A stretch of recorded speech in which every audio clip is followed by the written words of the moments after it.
Hi, and welcome to Black and Yellow, a Ting podcast. So, this is our third episode. In the first two episodes, we spoke to the partners and the original founders. And in this episode, we are going to round it off with the final founding member, Shruti Dhadda.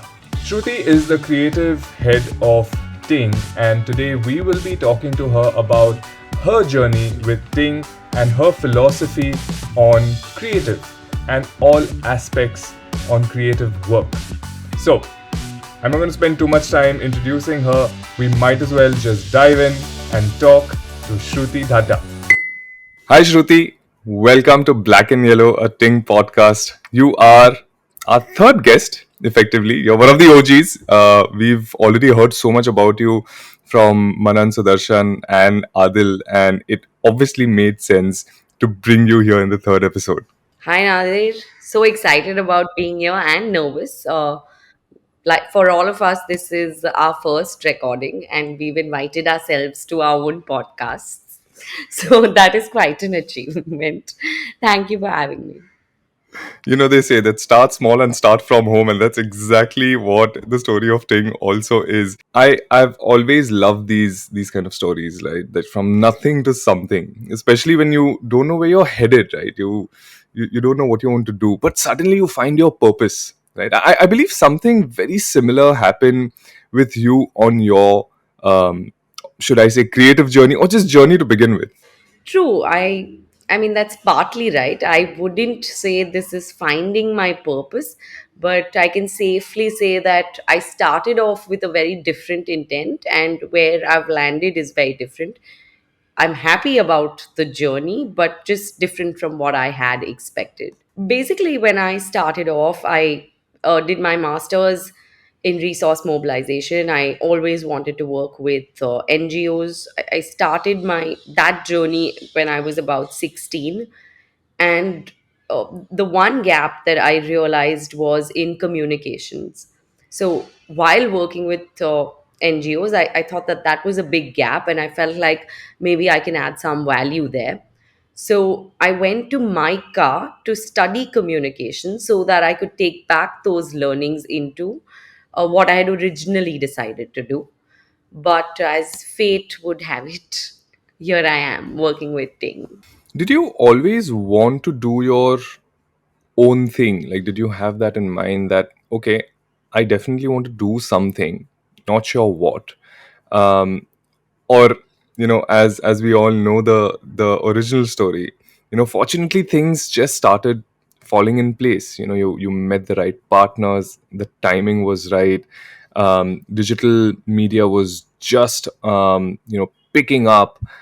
People were looking for creative and communication ideas. Can you dive into that a bit? So, like you said, right, and like Manan, Adil, Sudi mentioned, that for us, things just sort of fell in place. Of course, we all oddly entered with very different mindsets. So, okay, to answer your question, one, no, I had never thought I'd do something of my own or any such thing. This just happened, right? Like Sudi asked, Mommy, you want to he calls me mommy. Suri asked me if you'd like to do this, and of course, the answer was yes because it had always been a yes.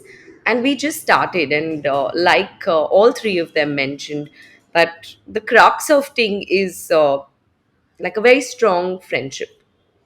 And yeah, we started, and one thing led to another, and here we are. I'm sure it wasn't easy to just like, oh yeah, let's do something, and things just sort of fell into place, right?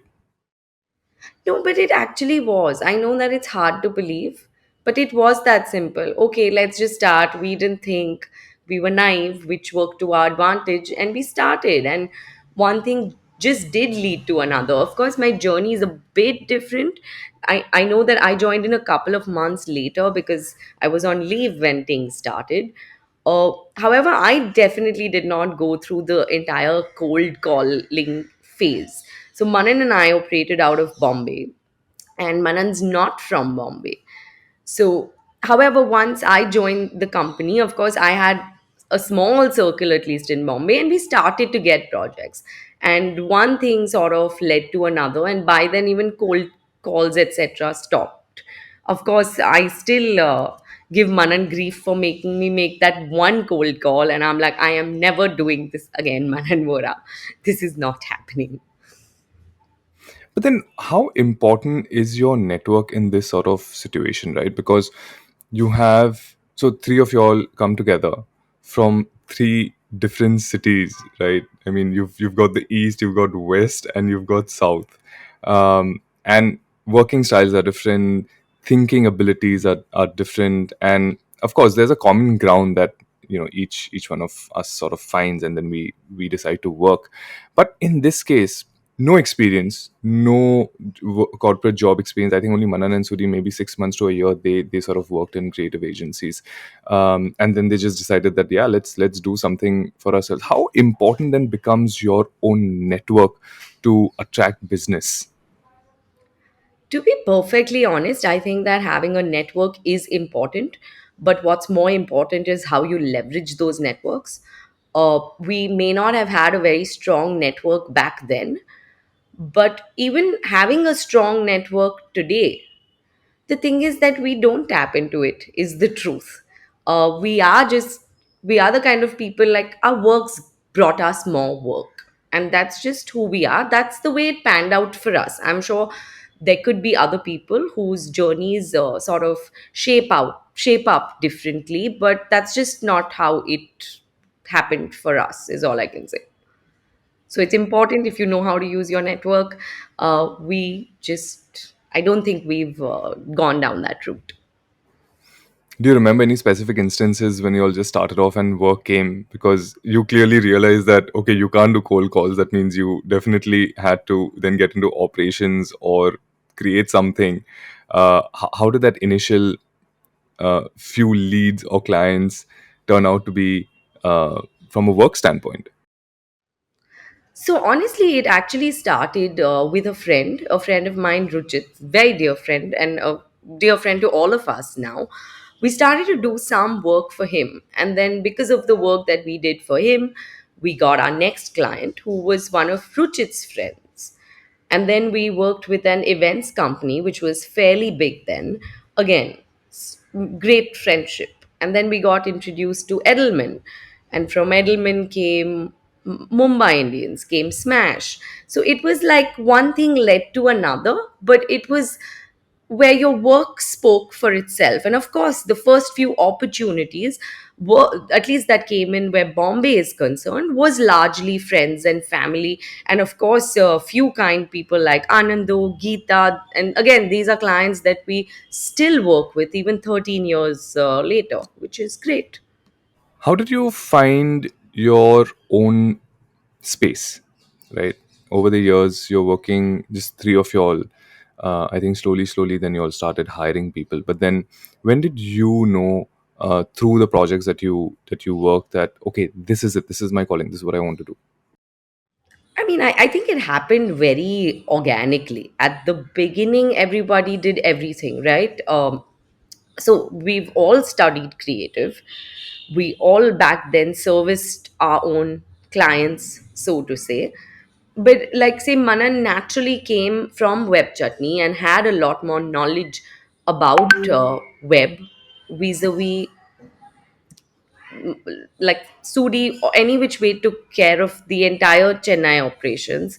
For me, branding, packaging, things like this became of more interest. I'm somebody who really believes in fundamentals and foundation. So I think that's why I was naturally drawn to branding. I mean, I don't know how it happened. It was very organic. Having said that, we still uh, we still work on different projects or different verticals. Let's say Adil will still have a say in a branding project, or I will still have a say in a web project. It's very it's fluid and it's nice. So we have our roles chalked out, but it's not carved in stone. When you all start taking up projects, um, and knowing, working, having being worked with you all, it's always the case where okay, let's pick it up. I'm sure we have a little knowledge, but along the That is way, Anand. Nadir. Thank you. You I took love it, the him name. for I that. didn't do it. No, no, I love him for that. And I really think that there are so many things that Yeah. wouldn't be the way they are with, like, everyone brings in their own uniqueness to the table. Everything that's a pro is also a con, which Yeah. is for everything, right? So, yeah, Manan's like, dive into the deep end and we'll figure it out. Um, I'm a bit different, but I can definitely safely say that a lot more work comes in because of Manan's yes approach. That always helps, but that sometimes it can put you in a position like, what? No, we can't do this. How do we do this? Right? Have you ever faced that situation? Oh, a lot of times. A lot of times. But truth is that we put our heads down and we figure it out. And that's kind of the culture within the organization.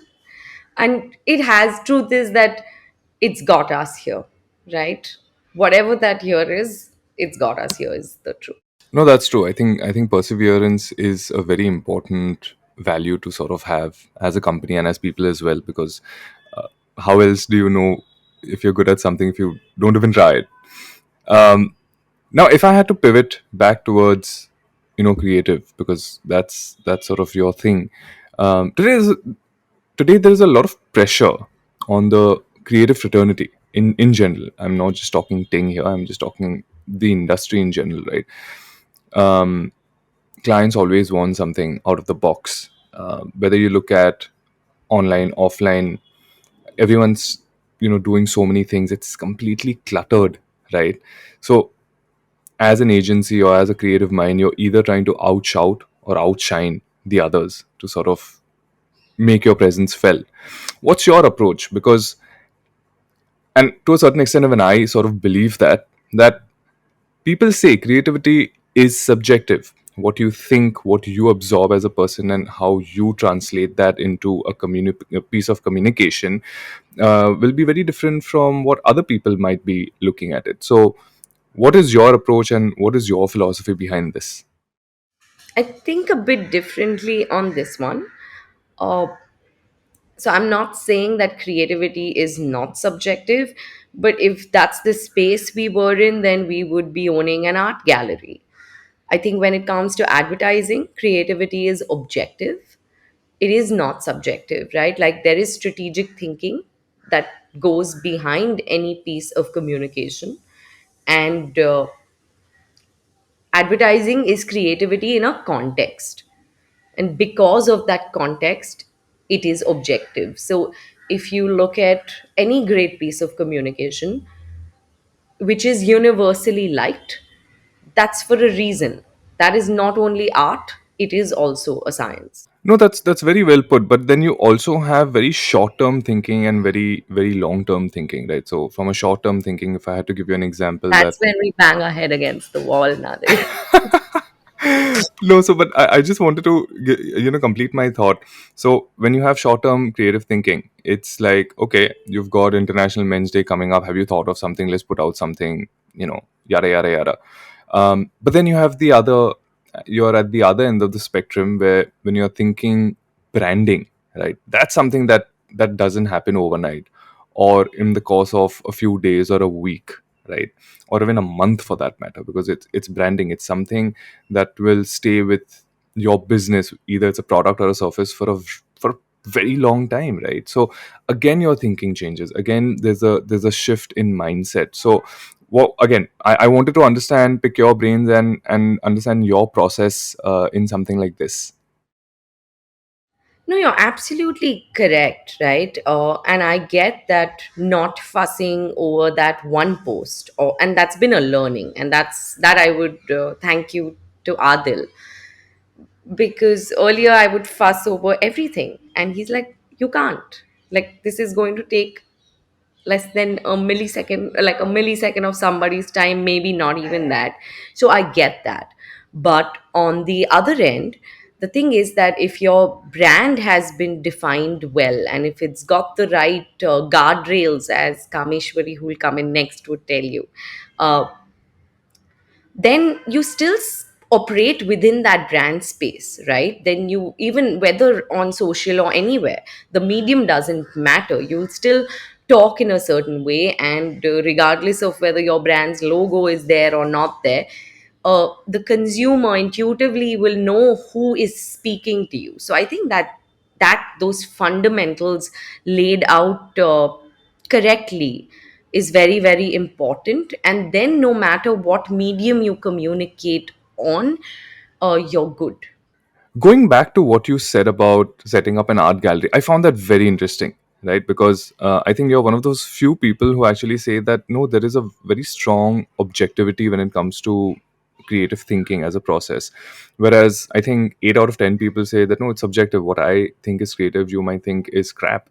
But I think this, what where you're coming from, and this is my reading, of course, is that if you don't have the ability to think in a certain way basis what the client has told you, then the whole subjectivity sort of creeps in. So the question here is that when you are dealing with clients directly and when you are trying to take them on this creative journey, what are the challenges that you face, especially from a long term creative process, like how you mentioned about branding, right? So is there a process that you follow, or is there certain do's and don'ts that you have to kind of consider? I mean, I understand every client is different, but something that is probably common in this journey. The one thing, and maybe this, it took me some time to realize this, because at least earlier on there was a lot more control that you had on the projects that you were working on, right? Because it was, a lot of it was sort of, you're fully invested in those projects. Of course, the teams have grown, and now that's not so much the case. So I'm sure, Nadir, you've been around in the industry long enough. And brief kya hai, bhai? Like, that is one thing, right? Like, and when you start, or if you're ever reviewing work, what was the objective? Starting knowing what the end goal is very important. I think a lot of times the answers that we get from clients could be very generic, and I think probing on what do you want to achieve out of this, what is the end goal, I think knowing that at the onset is the way to start. You said two very critical things. What's the brief, and what's the objective, right? And today what I have noticed with a lot of clients, especially very very young clients, and startups, their immediate response would be, but that's for you to figure out.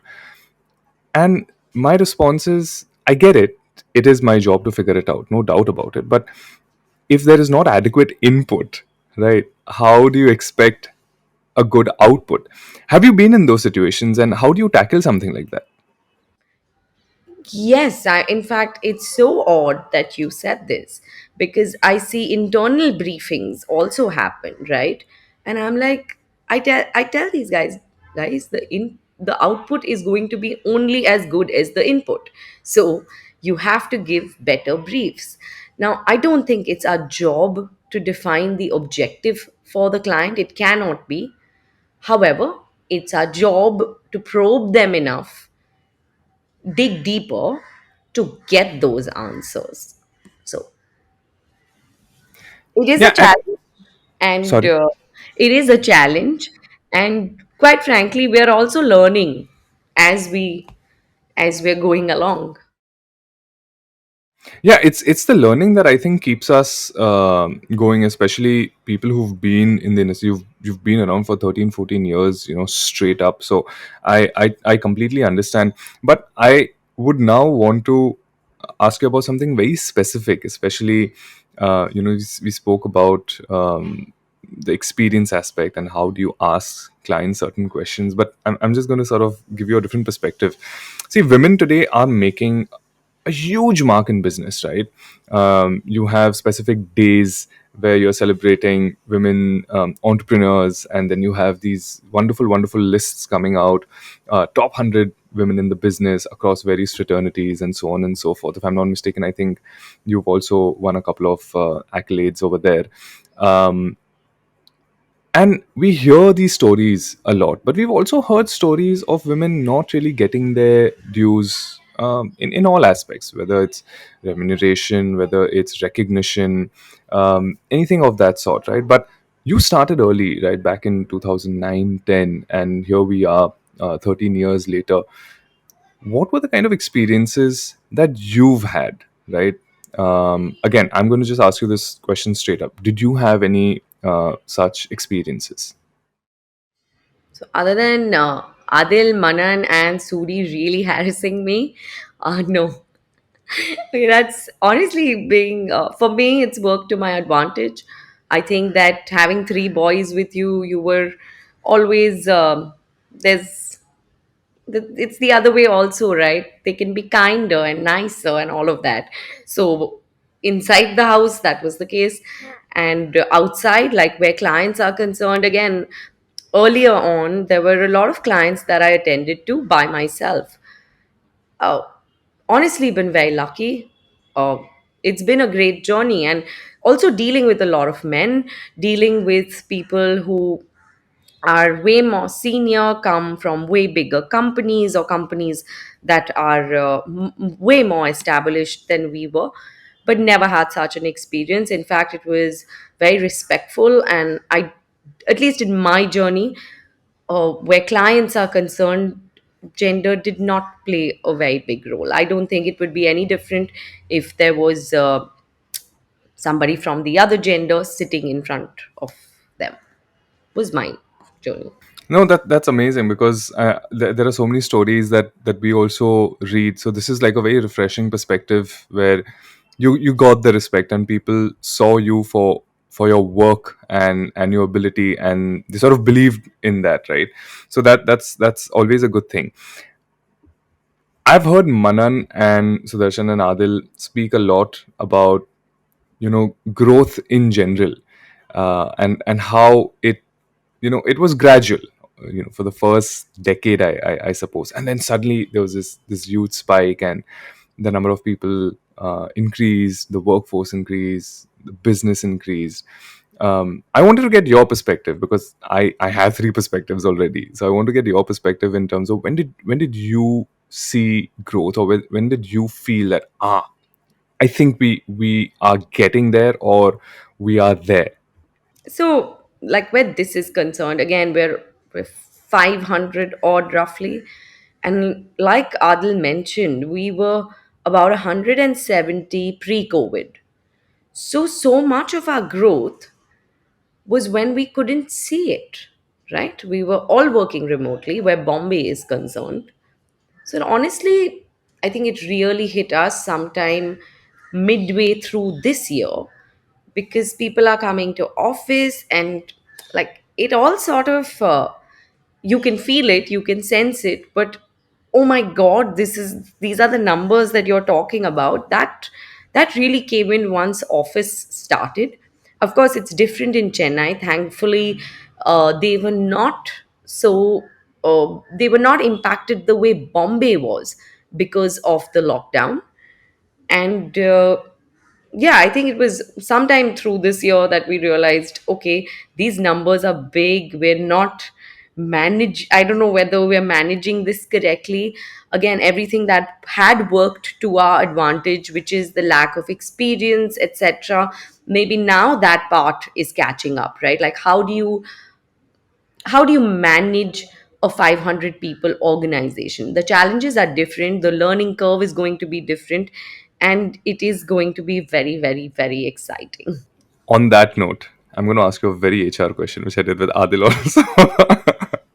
Where do you see yourself in 5 years? Where we are at the moment, right? Like, I think that we dabbled with a lot of different services.